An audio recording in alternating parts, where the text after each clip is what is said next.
আপনারা দাঁড়িপাল্লাকে দেখুন, আমাদের আতাউর রহমান সরকার যিনি ছাত্র জীবন থেকে নেতৃত্ব দিয়ে আসছেন, এমন একজন নেতাকে আমরা যেন নেতৃত্বের জন্য পাঠাতে পারি, সেই আশাবাদ ব্যক্ত করে আপনাদের কাছে সেই আবেদন রেখে আমি আমার কথা শেষ করছি।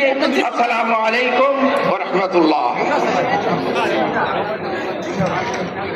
সম্মানিত উপস্থিতি, বিশাল জনসমাবেশে বক্তব্য নিয়ে আসছেন বাংলাদেশ হালাকত মজলিস ব্রাহ্মণবাড়িয়া জেলা শহর নির্বাহী সদস্য মাওলানা আবেদ আহমদ। মাওলানা আবেদ আহমদকে এ পর্যায়ে বক্তব্য রাখার জন্য বিনীতভাবে অনুরোধ করছে।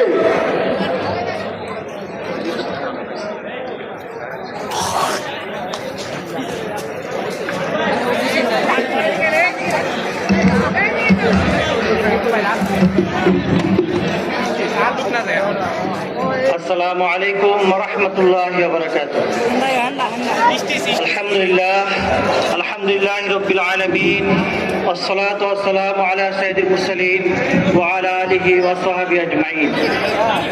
সমস্ত প্রশংসা হয় আল্লাহ তাআলার। আজকের 11 দলীয়